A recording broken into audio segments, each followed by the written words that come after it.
Shalom saudara-saudara, Anda berada di program 100 Hari Berdoa. Selamat datang, mari kita berdoa bersama-sama.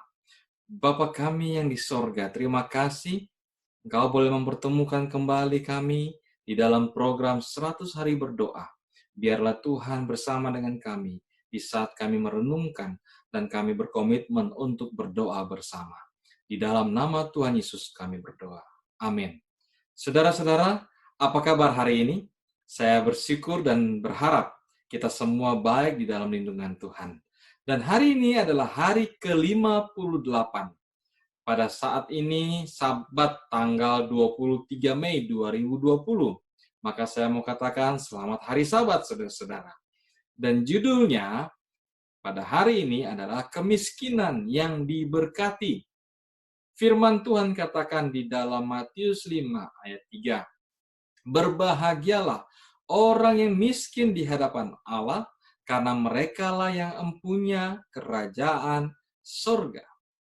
Di dalam buku Talks from the Mountain of Blessings atau khotbah di atas bukit halaman 7-8, Ronu Buatan berkata, orang-orang yang tahu bahwa mereka tidak mungkin menyelamatkan diri mereka sendiri atau dari diri mereka sendiri sanggup untuk melakukan setiap tindakan yang benar, adalah orang-orang yang menghargai pertolongan yang Kristus dapat karuniakan. Mereka yang miskin di hadapan Allah, yang Ia nyatakan dapat diberkati. Kepada siapa yang diampuni Kristus, Ia terlebih dahulu membuat penyesalan dan merupakan tugas dari Roh Kudus untuk menyadarkan akan dosa. Orang-orang yang hatinya telah digerakkan oleh kuasa Roh Tuhan dapat melihat bahwa tidak ada apapun yang baik di dalam diri mereka. Mereka melihat bahwa semua yang pernah mereka lakukan telah bercampur dengan diri dan dosa. Seperti halnya si pemungut cukai yang malang itu. Mereka berdiri jauh-jauh, tidak berani untuk mengangkat mata mereka ke surga dan berseru, "Ya Allah, kasihanilah aku, orang berdosa ini."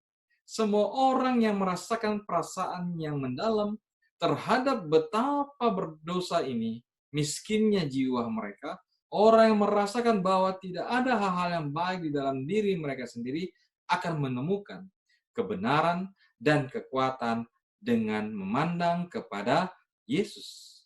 Saudara-saudaraku, mari kita tanyakan dalam diri kita, dalam hati kita, pembenaran diri.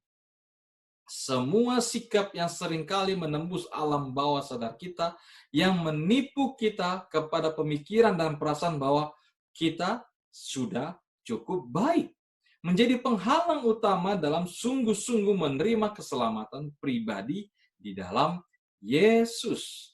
Oleh sebab itu, saudara-saudara, ketika kita menyadari kemiskinan rohani kita, menyadari kebutuhan kita yang sepenuhnya sepanjang hidup kita akan Yesus, dan sebagai hasilnya percaya hanya kepadanya saat demi saat untuk menyembuhkan kita sepenuhnya dari setiap jejak keegoisan, hanya dengan demikian kita dapat memperoleh jaminan keselamatan. Hari ini, mengapa Anda tidak datang kepada Yesus sebagaimana adanya Anda dengan diri Anda yang hancur dan berdosa? Mengapa Anda tidak meminta darahnya, hidupnya, dan kematiannya sebagai suatu jalan untuk keselamatan?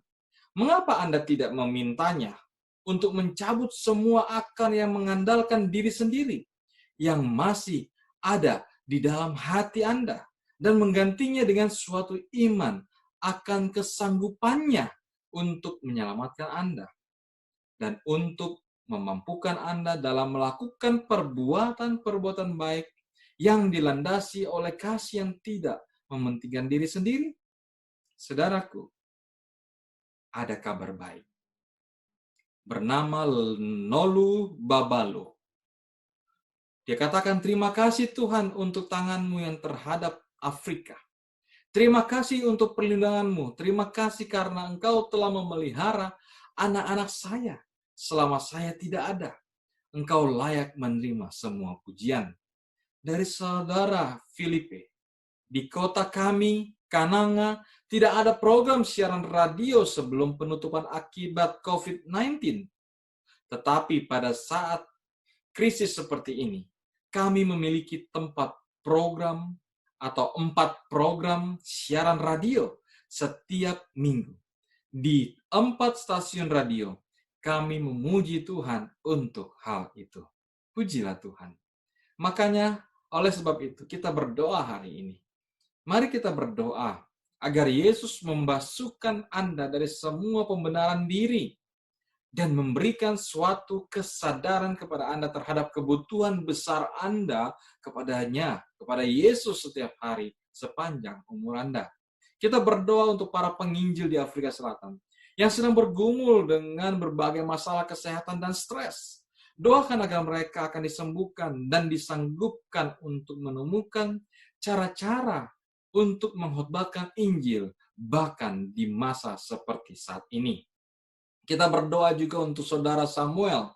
Ia sedang menderita karena rasa sakit yang sangat parah pada bagian bawah tubuhnya dan dokter-dokter tidak mengetahui penyakitnya. Juga doakan saudara Tabita yang didiagnosa dengan sebuah lubang di jantungnya dan sedang kesakitan. Berdoalah meminta kesembuhan bagi mereka dan kesembuhan untuk orang-orang lain yang sedang menderita saat ini. Dan yang terakhir, bagian terakhir kita berdoa untuk Chinese Ministry Center di Jakarta, Indonesia.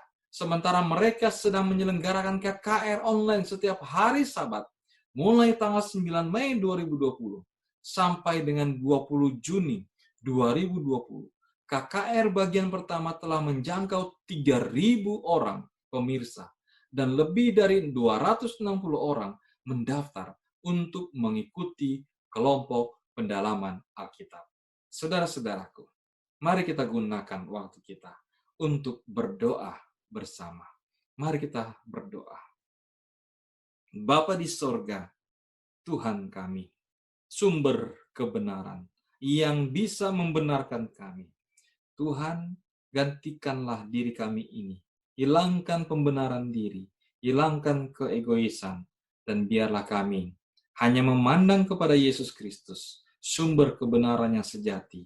Oh Tuhan, biarlah ketika kami dibenarkan dan di dalam segala doa-doa kami, Engkau boleh menerimanya dan menjawabnya sesuai dengan kehendak-Mu.